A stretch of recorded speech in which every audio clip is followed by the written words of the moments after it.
All right, welcome back. It's been a little bit of time since I've done a video, and I'm kind of getting back in the groove of things, so I'm excited to be back. So today we were submitted a, a case from one of our class attendees to evaluate the implant plan, to also evaluate the need for a sinus bump, the method of the sinus bump, and all of that. So I just kind of want to review, go over that with everybody, and kind of walk through some different things that we're doing in the practice now to make these things a bit easier for us now. So let's go ahead and get to our screen here. And as always, obviously in this case, you can see that the CEREC data is already in here. But the first question I'm always going to have regarding any of this stuff is going to be, is this an analog or a digital process? And in this case, we can see that this is truly a digital process because we have plenty of natural teeth to allow us to integrate the CEREC data into. So that's a non-issue for us. Now, in terms of the actual CEREC design, the virtual wax up here, one of the real strong points to the Sirona software is our direct ability without any importing, without any exporting, in a relatively seamless manner. We're able to get a virtual wax up and no conversions or anything. So in looking at this particular case, what I would always look at is, sorry, my mouse is, maybe I shouldn't be working on patients anymore here. So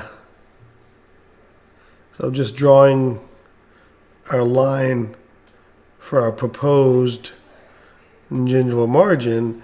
And what we can see here from what I see is that we have a drop and then a big hump here. So when I see something like that, the first question I have is, this the right location for our margin? And to do that, I will simply remove the restoration, and we will see actually in this particular case, and this is not very common that I'm seeing this, but I think in this case, we are going to have to, because of previous bone loss, we're going to have to plan our implant like so. Now, maybe our line was a little bit too high with that original margin. So maybe that molar wasn't planned in the exact right spot, but definitely it's not too far off there, okay? And what I can mean by that is here. I don't necessarily want my molar coming out of the gums right here. It's probably more along right in here. And this becomes a little bit more critical when we start getting to the planning phase. And so what we can see in this particular case is we drew, the person submitting it drew your margin right here, when in theory the real emergence may actually be about right here, okay? So when I look at that, and same on the lingual here, my guess is that molar isn't that wide. It's probably going to emerge more like this. So the reason I care about this is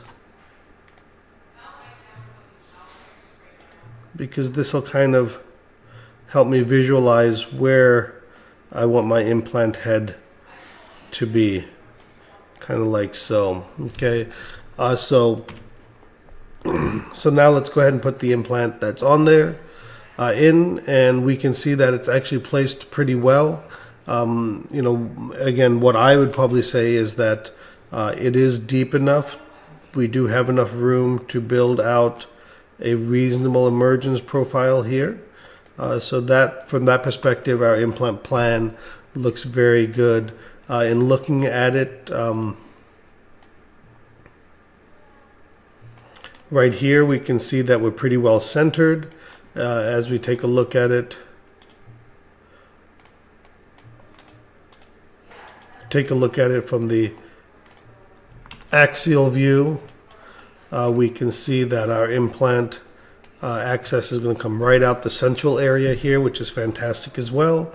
So not a lot to change in terms of this implant plan. The planning is pretty good. Not much I would change there. The one thing I would likely change on this, and I'm not completely familiar with the Implant Direct guided system, but one of the things I would look at in this particular case is going to be how long of a drill I'm going to need. So what I see here is my sleeve. You know, my sleeve has so much room that it can go down right here. So why use such a long sleeve position? Because the longer the sleeve position, the longer your burr that you need, the longer the implant drill. So we'll just go to the sleeve tab here.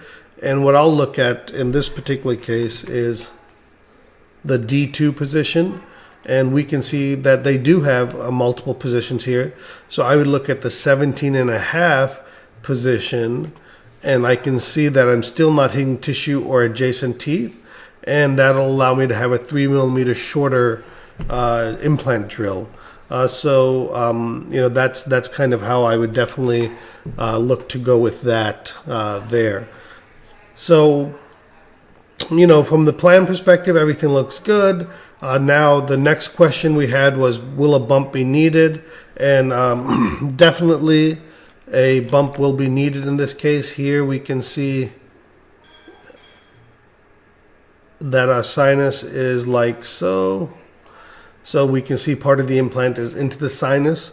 So certainly a bump would be needed. One thing I would question or want possibly is to maybe use a longer implant. I don't know our patient's age. Actually, I do know the patient age. It's here. Patient's like 68, 69 years old. So still, I would look at doing maybe a 10 millimeter implant. That's my ideal size there. Honestly, if you're going to bump a little bit, you might as well go ahead and bump a bit more. So I wanted to take a moment to talk about or share with you one of the newer ways that we're doing our sinus bumps now. And the other question that was submitted was in terms of the material that we're using. Their question was whether or not we're using a putty material. And quite honestly, I'm using, generally speaking, a allograft bone mixed with PRF or PRP, PRF mainly from blood that we draw from the patient and spin. And that produces what's more commonly known as a sticky bone. We can place that in there. Honestly, we can even just, in something like this, we could even just place the PRF plug, what I call the booger, but we can just place the plug in here to graft that area to avoid any cost of any bone. And then the other option also is to consider what's called autografting. And that's what I want to share with you about a new sinus lift technique. Not that I've developed it, but that I've learned through my favorite method of learning, YouTube. Let's take a peek at that. So what I would like to share with you is it's through the Versah Burs, their osseodensification from Densa. I was first introduced this by one of my students actually at one of our training programs. So here I'm having a little bit of a internet slowdown, it looks like. I apologize for that. But basically the way this works,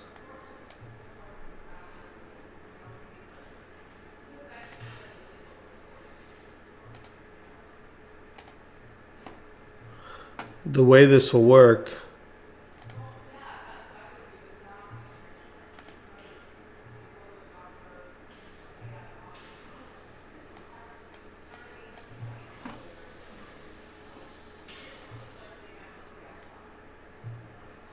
I apologize. I don't know what's going on with my internet here.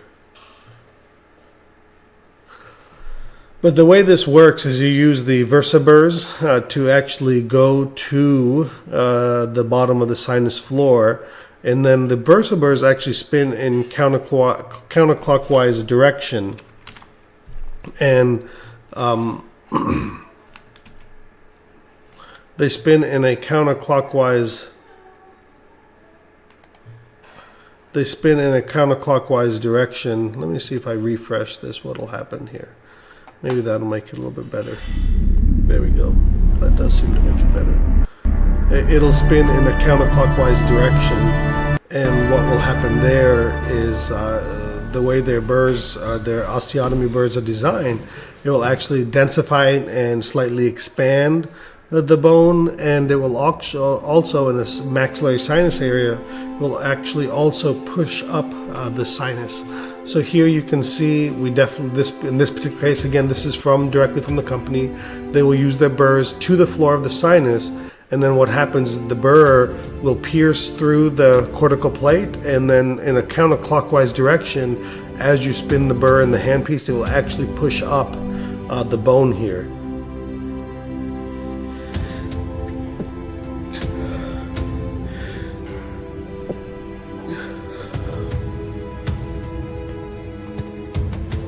So let's see if we can go a little bit farther advanced. And this is a good slide here. Again, you can see the distance. In this case, they used the densification burrs to go just short and then push up, and autographed the sinus there.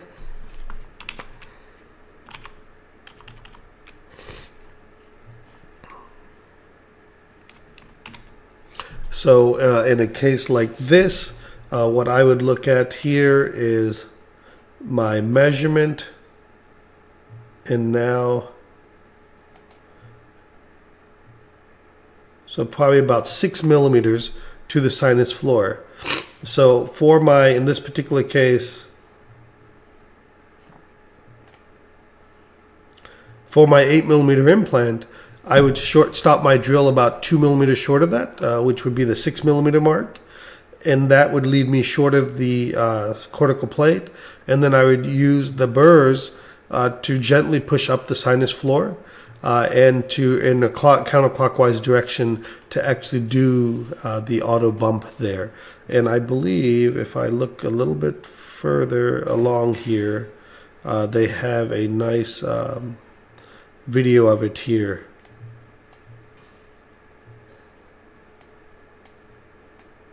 Right there, sorry.